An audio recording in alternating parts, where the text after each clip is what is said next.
Une tentative de coup d'État a été déjouée ce dimanche 19 mai 2024, tôt le matin par les forces armées de la République démocratique du Congo. L'opération menée par Christian Malanga, un ancien capitaine de FARDC, habitant les États-Unis à la tête d'une cinquantaine d'individus, a visé les résidences de la première ministre Judith Suminwa, du vice-premier ministre Jean-Pierre Bemba de la Défense nationale et de Vital Kamerhe avant de cibler les palais de la nation. La résidence de la première ministre n'a pas été identifiée comme Jean-Pierre Bemba était absent de sa résidence. C'est hors la loi. Ont attaqué la résidence de Vital Kamerhe avant les palais de la nation. Le bilan fait état des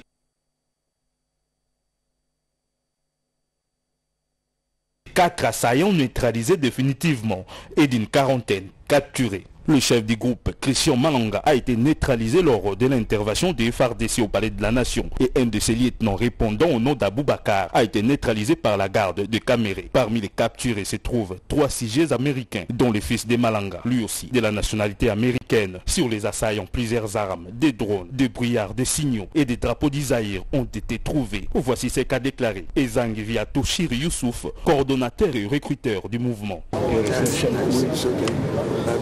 La target du président Bemba, Kamerhe, madame la première ministre, na wuti Angleterre. Na ndaika la mouvement on a ça biso que nous celui de salaire billet ba Bemba.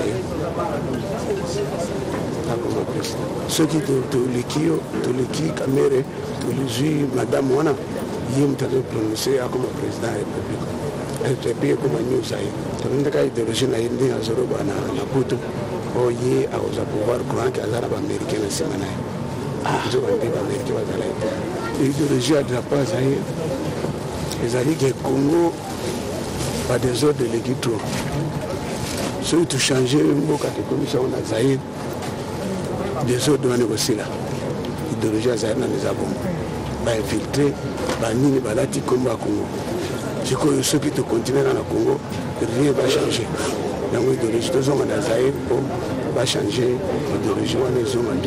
La population doit vaquer librement à ses occupations. L'armée a la parfaite maîtrise de la situation.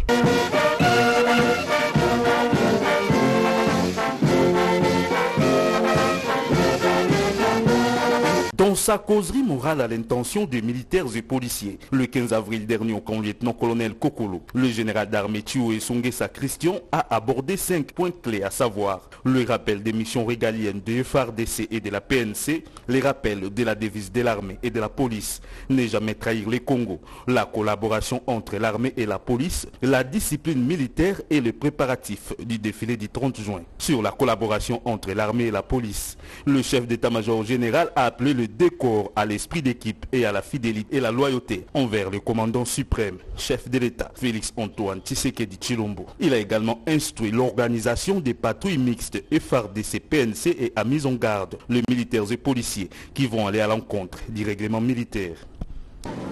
Troisième point, collaboration entre l'armée et la police. La majour et l'équipe, ce qui m'a ezana makelele muke ebimaki makelele wana ezakaka evre ya batu oyo bazolinga te kozala na bamoko FARDC police nationale congolaise otala bango ndenge tofandi kuna tofandi bakonzi ya polise bango wana tofandi enfant à ma gauche commissaire général à ma droite adjoint na ngai ya observance général Chalingoza, Azakuna. Bango se formé corps moko. Et fin de l'Oana, Babengi Yango, esprit d'équipe. Est-ce que c'est local? Esprit d'équipe. Financé, FARDC, cadre républicain, et c'est la police. Et Tambola, en bloc, donc vous avez un esprit d'équipe. Vous devez être fidèles. Loyal et pas le commandant suprême. Oye, aloba na bino bokende la police, bino bokende la GER, bino bokende na force aérienne, bino bokende la PEM. Yende mutu akwaisa miboko owana. Dolingi koyoka lisusu te, banungunungu, ona ila yoka na kapona owana. Okoyoka na ye te pona nini? Eke oliaka na zungu na ye. okoyokana na ye te mpo na nini yo ozongosi na ye mais soki problème ezali mais boya otokata problème yango moi si j'ai des problèmes j'appelle nani général Blaise nabengaka ye nabengaka kulutu na ngai commissaire général nabengaka ye nayebisie kulutu tala problème eza boye ye tokoyeba na ngai na respect général nayoki makambo na bito kosala nalingi mpe eloko wana ekota kati na bino bomimona te lokola banguna boza banguna te boza bana ya papa se moko ya mama pe te moko oyo komonela moninga ata te eske tolotali place o wana awa nakoki kokundola nyonso te me bino bokonga eske toloki eske tolokani une collaboration parfaite raison pour laquelle à l'occasion n'a profité pour dans la commissaire générale comme ce qu'on est pour ça la yango kala esprit d'équipe wana ezalaka tosalaka bapatrouille mixte police et FARDC ntango ngai nazalaki commandant na aéroport tozalaki na général Elvis on faisait des patrouilles mixtes la garde républicaine la police pour cohabitation ezala parfaite donc nalingi yango bongo de façon que bana na biso oyo batambola na bamoko nous sommes un corps toza wana te mpona kobetelaka bambata te toza wana te mpona kosekreye baproblème te toza wana po toloba likambo kaka moko mpona kobatela population na biso mpona komener les opérations ensemble des buts na biso ne jamais trahir le pays c'est ça est-ce que toyokani est-ce que toyokani garde républicaine est-ce que toyokani police est-ce que toyokani tolingi koyoka lisusu eloko te tokosala règlement militaire te règlement militaire na armée na police to bible na biso oyo akosala mbeba ayeba ke tokozala nsima na ye akokangama munduki eza na yango eza po obatela population civile na mboka na yo eske tolokani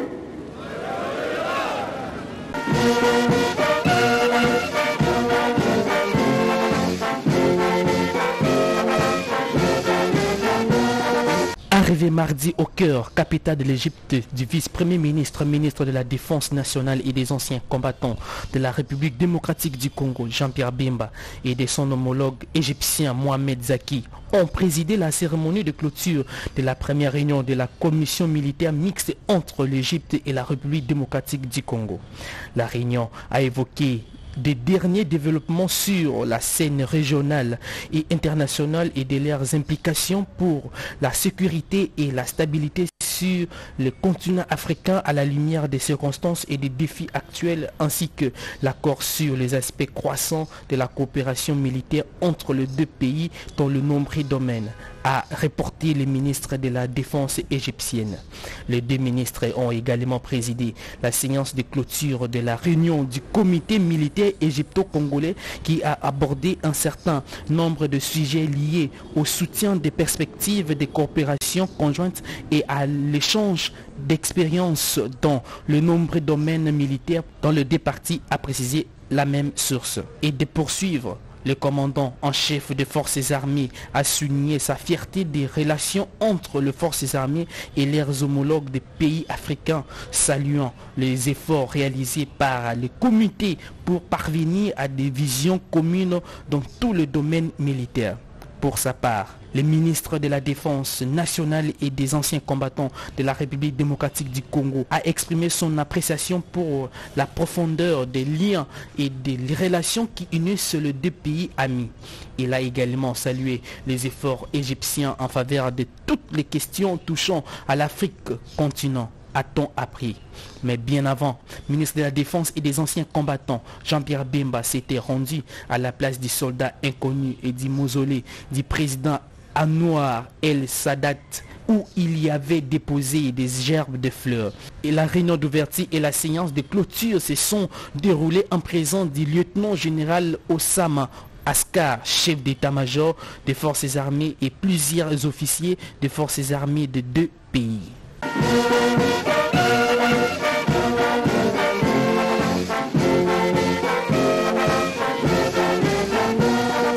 Le vice-premier ministre et ministre de la Défense nationale des anciens combattants, Jean-Pierre Bemba Gombo, a accordé une audience le mardi 14 mai 2024 à Alison King, ambassadeur de la Grande-Bretagne accrédité en RDC. Au cours de leur entretien, les 2 personnalités ont évoqué la situation sécuritaire dans la province de l'Ituri. Après la signature le 26 avril dernier de l'accord de paix et cessation des hostilités par les communautés et les groupes armés opérant dans cette province devant les patrons de la défense de la RDC. Au sortir de cette audience, le diplomate britannique a indiqué que son pays compte soutenir le programme de désarmement, démobilisation et réinsertion communautaire et stabilisation des anciens combattants de la province de l'Ituri. Aujourd'hui, les thèmes principaux qu'on a abordés, c'était comment est-ce que le Royaume-Uni puisse soutenir les efforts, les désarmements et la réintégration et réinsertion des anciens combattants en Ituri, dans la province d'Ituri, après l'accord qui a été réalisé avec les 5 groupes armés. Et donc je crois que nous avons des programmes de stabilisation et d'appui au processus de PDDRCS. Et pour nous, c'est essentiel de démontrer qu'il y a un avenir pacifique et plus profitable, plus rentable pour les anciens combattants. Donc on a parlé des possibilités de travailler pour accompagner le PDDRCS ici en RDC et surtout dans la province d'Ituri. J'ai fait visiter le VPM de ses efforts pour ramener la paix dans la province d'Ituri.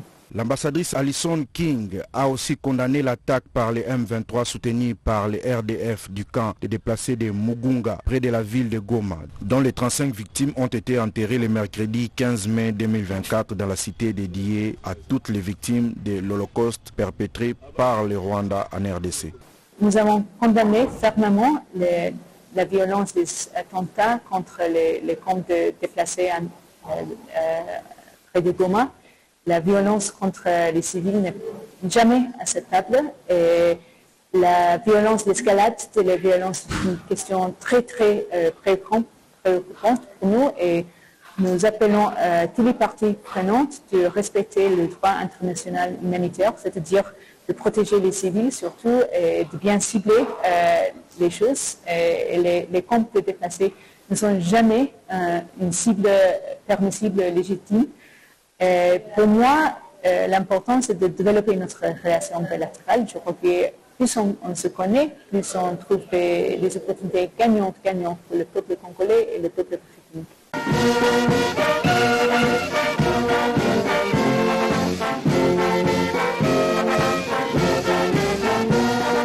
Ngambo ya ile mulima kule mundo wa hiyo sehemu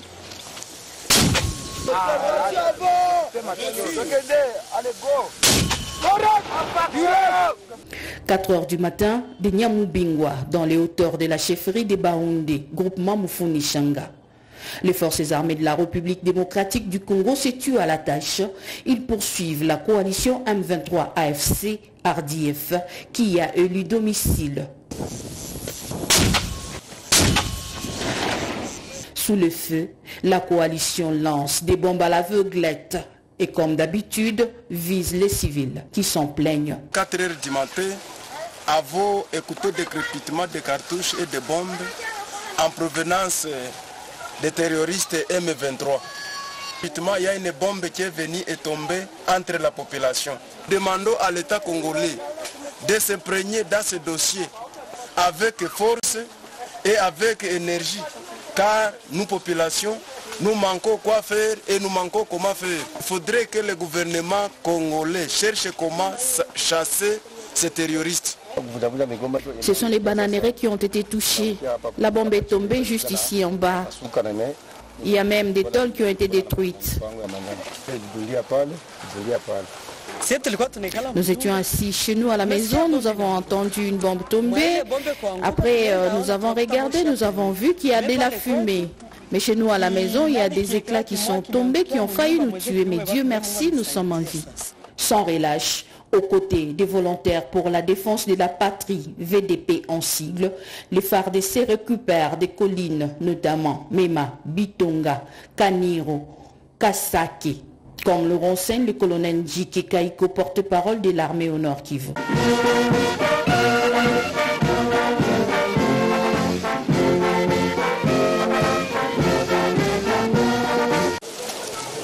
Entre le nord et le sud Kivu, l'on observe des patrouilles forces armées de la République démocratique du Congo. C'est pour parer à toute éventualité, renseigne le commandant des opérations militaires au nord et sud Kivu, le lieutenant-général Falsi Kabwe, qui l'est dit par le biais du porte-parole de l'armée au nord Kivu, le lieutenant-colonel Njike Kaiko, qui appelle la jeunesse à soutenir l'armée et ses partenaires dans cette guerre d'agression rwandaise. Le message du commandant des opérations au nord Kivu et au sud Kivu, le lieutenant-général Falsi Kabwe, qui demande à la population d'accompagner son armée et ses différents partenaires pour qu'on arrive à mettre l'ennemi hors du territoire national. C'est désolidariser des pantins et des manipulateurs est aussi le message fort du commandant des opérations militaires au nord et sud Kivu. Notre jeunesse doit éviter de se faire manipuler par ces mouvements qui n'ont aucun lendemain meilleur. On est en train juste de manipuler notre population. Voilà pourquoi nous demandons à cette population d'être très vigilante, de se désolidariser de cet ennemi manipulateur qui a tué notre jeunesse de Kishiche, qui a tué notre jeunesse à Bambou, qui a tué notre jeunesse à Tongo. Et voilà aujourd'hui ces mêmes aventuriers veulent, non seulement aventuriers, mais ces terroristes de l'armée rwandaise veulent encore manipuler notre population pour l'exposer comme un bouclier humain. L'armée et ses partenaires tiennent encore plusieurs collines, halte à la guerre psychologique.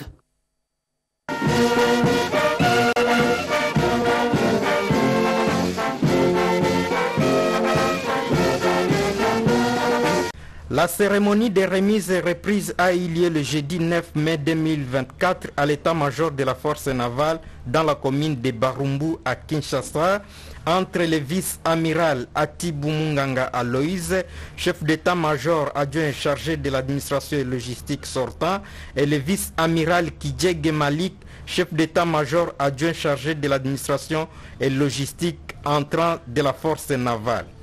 Le vice-amiral Atibou Munganga Loïse a passé une vingtaine d'années dans le commandement de la force navale, s'est dit satisfait d'avoir accompli sa mission et juge son bilan positif. Le vice-amiral Kidjege Malik, chef d'état-major adjoint en charge de l'administration et logistique entrant, s'est dit être prêt à relever les défis logistiques, quelles que soient les circonstances. Il a promis d'accompagner en logistique tous les éléments de la force navale en général et en particulier ceux qui sont en opération à l'Est. La cérémonie s'est déroulée en présence de tous les chefs de département de l'état-major de la force navale ainsi que les directeurs de différents services. Un cocktail a clôturé la cérémonie. C'est un sentiment de satisfaction du fait qu'il a pu ses responsabilités pour assurer l'administration de la logistique nationale. Moi, c'est renommé, une bonne chose, c'est tout ce qui vient du chef d'État. Le message, c'est un message d'encouragement du fait que le travail dans des conditions difficiles, toujours les opérations toujours été difficiles. Moi-même, j'avais été, j'ai fait tout le général, déjà théâtre des opérations, je comprends ce qu'il dit, je peux les encourager, je les dire toujours il faut prendre tout ce qu'ils font pour être positif et je les encourage à réussir. Toujours quand on tient, on réussit. Toujours celui qui gagne, je fais ce qui gagne, ou militaire ou qui est en opération, c'est celui qui ne lâche pas.